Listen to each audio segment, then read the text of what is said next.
on avait beaucoup parlé des Irlandais, qui étaient même favoris au début de cette rencontre. Est-ce une surprise pour vous? Petit habillage All Black, s'il vous plaît.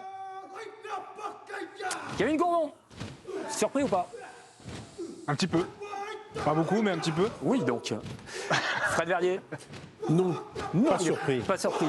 Maxime Mermoz? Pas surpris. Pas surpris. Greg? Moi, c'est un petit coup de tonnerre quand même. Carrément un coup de tonnerre. Pour moi, oui, je modestement. Président, on ne serait pas sur 2 oui et 2 non? Il faut faire le duel. Il faut faire même le super duel, président. Allez-y, je vous laisse lancer votre jingle. Hajime. La moulinette. Pour les plus vieux, les jeunes ne comprennent pas. Alors, on a 2 oui, un petit oui, un gros oui. Hein, on a le petit oui, on a le gros oui, et on a 2 noms de l'autre côté sur le phénomène surprise. On va vous laisser prendre la main, peut-être les noms pour la surprise. Qui prend la main de chaque côté? C'est Kevin qui commence ici? C'est Kevin qui commence ici? Tu me laisses gratter les ballons? Vas-y, gratte. Tu finiras. Fred va gratter. On respecte. Hein. Allez-y, Fred, vous ouvrez le bal. C'est à vous. Ça ne me surprend pas dans le sens où je ne peux pas être surpris par une victoire en quart de finale de Coupe du Monde des All Blacks. Je ne peux pas être surpris par la culture que les All Blacks ont toujours eu en Coupe du Monde, par leur orgueil aussi, et par le poids de l'histoire. Moi, j'ai été frappé aujourd'hui par le poids de l'histoire. C'est-à-dire que vous avez une nation, une équipe qui est capable de se transcender, de jouer le meilleur rugby et la meilleure prestation collective qu'on n'a jamais vu depuis 1 an et demi. Et vous avez une équipe qui, en face, est quand même plus fébrile que d'habitude. Sexton qui rate une pénalité. Plein de petits détails qui font que je suis pas surpris du tout à la fin. Kevin, c'est à vous. Moi, je suis surpris parce que l'Irlande, c'est les numéros 1 mondiaux. Que par le jeu qu'ils proposent, ils étaient clairement ultra favoris. Alors après, oui, on s'attendait à ce que la Nouvelle-Zélande, au vu de son parcours en poule et sa montée en puissance, pose des problèmes à l'Irlande. Mais concrètement, c'est une grosse surprise parce qu'en plus, l'Irlande a eu énormément de balles de match, énormément d'occasions pour justement entériner le match et soulever les bras à la fin. Ça n'a pas été le cas malheureusement. L'homme de la contre-attaque, Maxime Mermoz.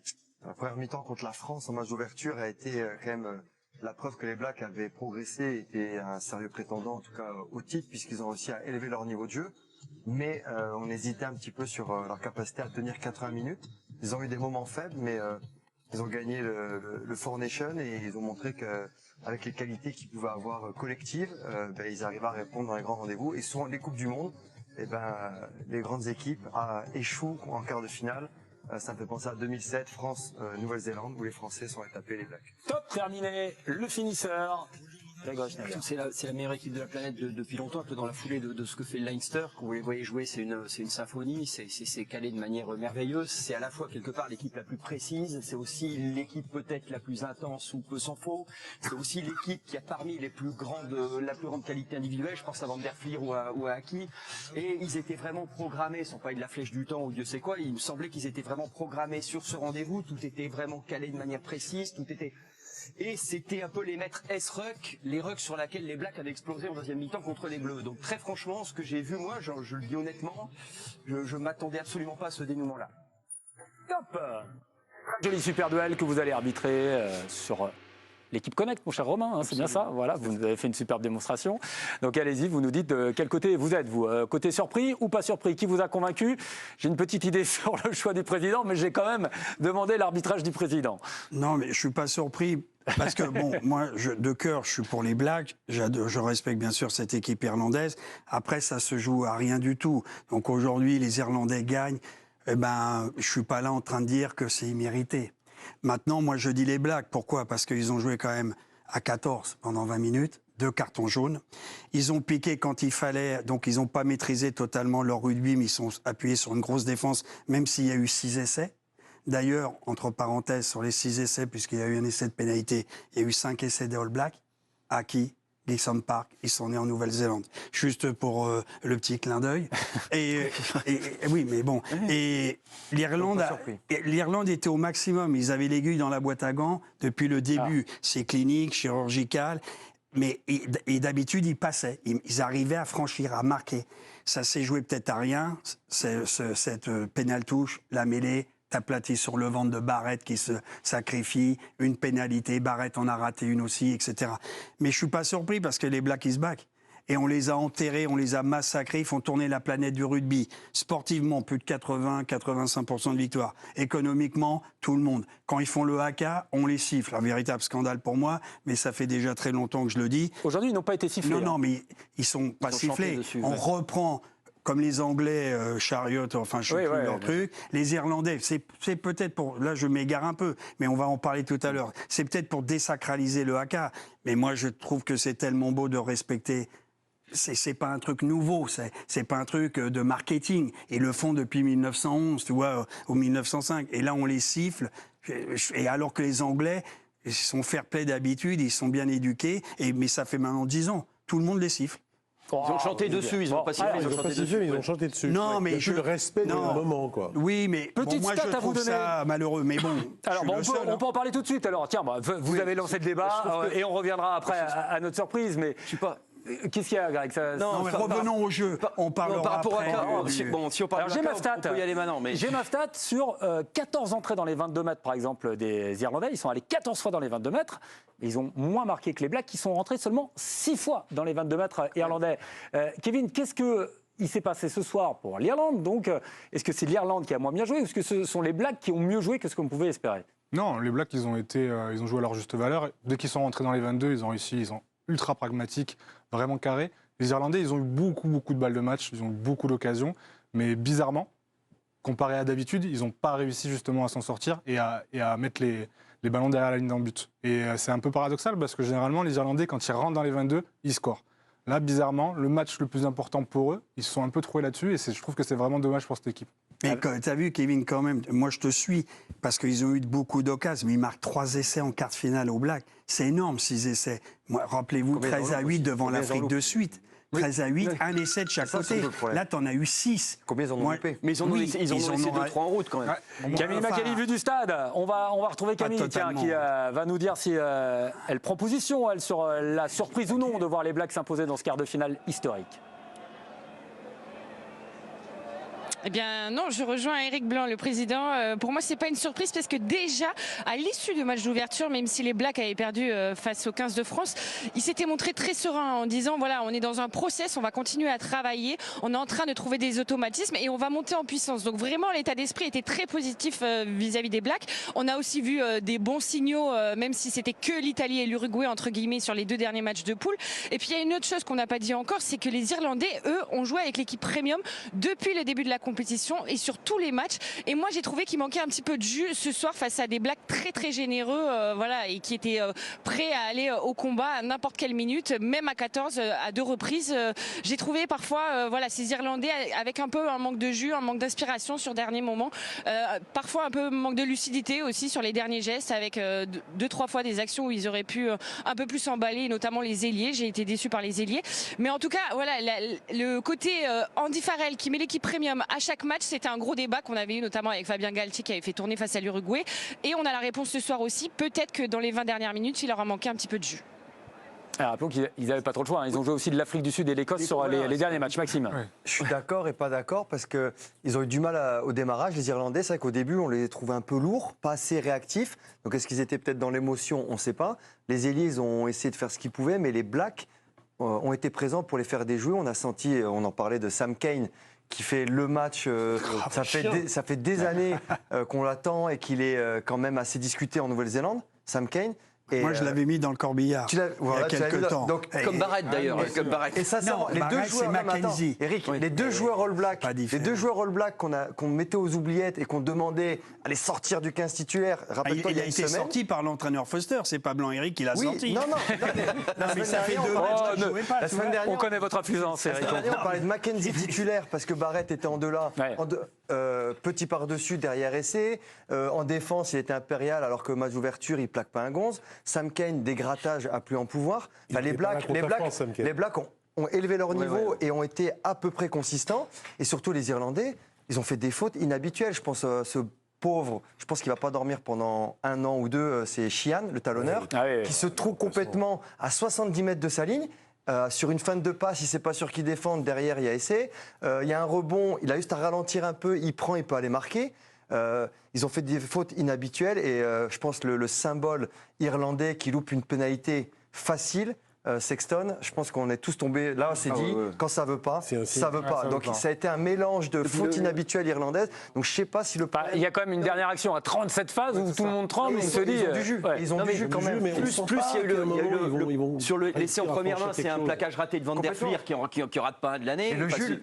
Donc Et le Jules, effectivement, il y a pour beaucoup de revenir, petites quand même. choses. Il y a beaucoup de signaux intéressants, je trouve, dans ce match. Il y a vraiment les 2 cartons jaunes. C'est-à-dire, si on dit aux Irlandais avant le match, moi j'ai vu le match, je peux vous dire que vous jouerez 2 fois à 15-14, et vous mettrez quoi? Vous mettrez 7 10 points. Ils en ont mis 7 en première mi-temps, un 7-3. essai, et 3 en deuxième. Ouais, mais c'est les Smith Néo-Zélandais est qui ont sorti, mis les et trois. après Mais c'est Taylor. dingue quand même comme Oui, 10 avantage. points. Ils Et ont de- mis. de Non, pas non, saisir les 3, ça. c'est pour les Blacks. Non, Le c'est- 7, c'est 3 points. Sept, ouais. C'est- Sept et trois. Les Irlandais, ils étaient quand même en forme malgré ce que Camille disait. Ils ont enchaîné avec la même équipe. Oui. Je les ai pas trouvés spécialement fatigués. Est-ce que faire 30 ou 40 temps de jeu Oui. à la À la 80e fin, 37e, 37 temps de jeu. Surtout qu'ils en ont fait Réaction justement du capitaine Sam Cane, retrouvé ou plutôt trouvé enfin, qui a pris sa dimension de capitaine. C'est ça, il a réagi avec pas mal de fair play, le capitaine des All Blacks, auteur d'un match absolument magnifique. C'était un match fou, un bras de fer pendant 83-84 minutes. Il faut saluer ce qu'a fait l'Irlande, ils sont au sommet du rugby mondial depuis 2 ans.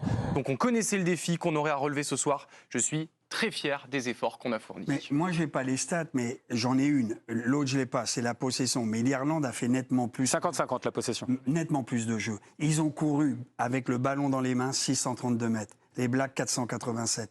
J'ai eu cette stat passer. Donc, c'est eux quand même qui ont fait quand même initié plus, qui ont été Eric, généreux. juste je vous complète avec une autre stat. 322 passes pour l'Irlande, 139 passes pour les pour les Blacks. Blacks. C'est là le problème. Le problème, c'est qu'ils n'ont pas adapté leur jeu. Ils sont restés dans leur schéma de jeu et ils auraient pu prendre les ballons au cœur du jeu, resserrer la défense. Ils ont récité leur rugby, c'est-à-dire du jeu fait de mouvement avec des passes.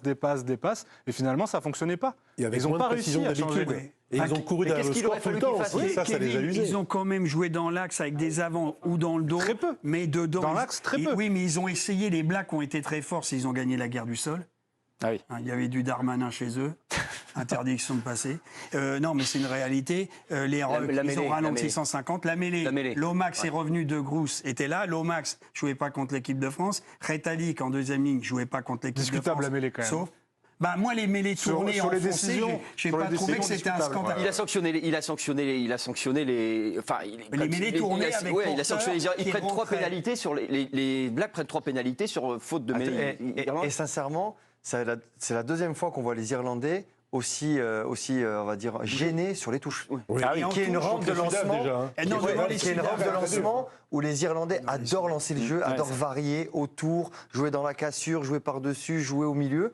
Et là, je crois les 3-4 premiers ballons, ils sont gênés et même ils prennent un essai sur un contre. Mais ça, c'est la bonne lecture des Blacks, on est d'accord. C'est pas les Irlandais qui ont déjoué, ce sont les Blacks. Reconnaître que les voilà. Blacks ont mis sous pression ces Irlandais. Les Irlandais ne sont pas devenus moins bons du jour au lendemain. C'est qu'ils ont subi une pression irlandaise. Et on voit encore une fois que pour gagner des matchs, c'est pas l'équipe qui joue le mieux, c'est l'équipe qui met le plus la pression à l'adversaire. Et le rôle de Joe Donc ça, Schmidt, attendez, je fais écho à cette petite phrase. Ça veut dire quoi, ça J'aime pas ça. Sous-entendu, c'est... Bah, si, le c'est- fameux jeu de dépossession. Ah, le jeu de dépossession qui gagne alors au final. Allez-y, Fred. moi, je pense que le rôle de Joe Schmidt, il est forcément fondamental. Quand Dis t'as- qui il est, parce que pour les Alors, téléspectateurs, il a pense que entraîné c'est pas une l'Irlande. cuisine. C'est pas une cuisine. hein. Non, c'est pas une cuisine Schmidt. C'est quand même une belle armoire, mais il a entraîné l'Irlande pendant 6 ans. Il a eu quasiment tous ces gars-là, je crois de 13 à 19, hein, pendant 6 années. Et là, maintenant, il est aux affaires avec. Quoi, c'est la théorie de la taupe, c'est ça que vous êtes en Non, train mais de nous c'est faire c'est juste la théorie de la connaissance. C'est-à-dire qu'il sait exactement qu'est-ce qui gêne, les rares petites choses qui peuvent gripper cette machine, qui est quand même une machine de guerre irlandaise. Tout est bien huilé. Lui, il sait où appuyer pour vraiment que ça fasse mal. Il connaît tous les petits défauts de chaque mec individuellement. Je veux dire, forcément, déjà, ça donne de la confiance à son groupe parce qu'ils savent très bien, les Néo-Z, comment prendre et de meilleure façon prendre les Irlandais. Et d'un autre côté, les Irlandais savent aussi le fameux « je sais que tu sais que je sais que tu sais ». Donc au bout d'un moment, On sait, voilà. Est-ce que Maxime a tout suivi bien sûr. Par contre, quand même, Il sait. Là, tout le monde sait. Bon, alors très bien. On regarde le résultat du super duel, juste, et un petit coup d'œil. Ah ben voilà, Mais voilà, c'est tout. pas une surprise. Bien sûr. C'est Non, mais ça les reste- gagnants. Bien sûr qu'on va pas dire que c'est Alors, surprise. Oui, c'est avant d'ouvrir le thème sur est-ce qu'on a retrouvé les vrais All Blacks, je voudrais qu'on rebondisse quand même sur le débat qu'a lancé le président, sur le haka, donc, où les Irlandais, les supporters irlandais, Chante. ont choisi de chanter leur hymne par-dessus pour couvrir le bruit du haka. Moi, pour le coup, c'est pas les joueurs en eux-mêmes, c'est vraiment les supporters qui font ça. Donc c'est un peu dissocier un petit peu les deux, mais moi je trouve que c'est dommage en fait, parce que culturellement c'est quelque chose de très important, le haka, et ça doit être respecté. Ouais, il y a quelque chose qui me dérange. Mais enfin, ici, il y a 3 joueurs qui peuvent plus parler que moi, je trouve. C'est qu'avec. Très bien, on va les écouter. Non, mais, Non. non, mais après, c'est quelque chose qui. Non, parce que moi, j'ai pas joué contre les Blacks, mais je trouve qu'ils prennent le stade. Ils prennent le moment, ils prennent le stade. Et ça, c'est pas anodin. C'est-à-dire qu'ils prennent c'est leur momentum, et t'attaques le match, ils ont déjà quelque part bouffé le truc. Avec cette histoire de haka donc c'est sans doute pour ça aussi que les adversaires font tous quelque chose des fois ou de provocateur ou l'hommage affolé aujourd'hui ou pour essayer de contrer ça parce que ils sont au centre de la scène. Et ça, c'est quand même un avantage dans un sport collectif et de combat. Donc moi, j'ai pas joué contre eux, je sais pas ce que ça veut dire exactement. Mais il y a quelque chose qui me gêne par rapport à ça. Et je pense qu'il y a quelques années, je crois que c'était quand Maxime était international, j'avais entendu 2-3 joueurs français qui avaient un peu évoqué ça. Maxime, J'ai pas écouté du tout. ce soir, Non, je plaisante. ce soir vous l'avez vécu. Non, je sais que vous êtes dissipé. Tiens, voilà, vous l'avouez. Allez hop, carton jaune pour Maxime Mermoz. J'ai toujours rêvé. Allez. Non, il a raison, mais c'est une Coupe du Monde. C'est vrai qu'on a envie de marquer aussi le coup. C'est le haka, même si ça reste folklorique pour le grand public, mais c'est un appel au combat. Donc on a envie de répondre présent et de marquer l'adversaire aussi d'une manière, d'un air, on est prêt les gars. Quand tu es en face. Ouais. Donc tu fais un truc. Mais ça a pu avoir Fred, vous pensez que ça a pu avoir une influence, agacer les Blacks par exemple, même les transcender ce soir? Je pense pas que, par exemple, en 2007 à Cardiff, quand l'équipe de France avance comme ça avec des maillots différents, je pense pas que ça ait... Ou en 2011, comme Maxime avait fait son V. On a fait un aussi. V Non, mais dans tous les cas, je pense que c'est bien joué de la part de l'équipe adverse quand elle fait quelque chose. En tout cas, je pense que les C'est pas mal Français- pris, c'est pas mal pris. mais Ça a c'est jamais pas- été ça mal peut pas être mal pris. Ils se sentent pas humiliés, les All Blacks, parce que Non. on fait un truc tant qu'il y a du respect et tant que c'est pas n'importe quoi, ça va. Mais normalement, on va dire historiquement, Ouais. les Maoris, quand ils vont s'affronter, les deux... Oui, ils font le haka face à face. Donc c'est limite normal Non, mais pour eux. quoi. moi, Je voudrais qu'on entende juste Camille là-dessus. Allez-y. Je reprends, je pense, on verra. Les Fidjiens, quand ils font le haka, il n'y a pas un mot dans le stade. Le problème, c'est que si demain l'Irlande joue les Fidji, il n'y a rien. On n'a pas peur, on n'a pas peur. c'est tout. Même si c'est en quart de C'est pas finale. une question, c'est qu'aujourd'hui, Ouais. moi je le vois Je comme comprends ça, ce que tu veux dire. c'est OK, ils prennent possession, mais d'abord c'est les joueurs, et ils le font depuis 1900, et on aime écouter ça. Maintenant, je pense qu'on a désacralisé les Blacks, les Irlandais n'ont pas eu peur,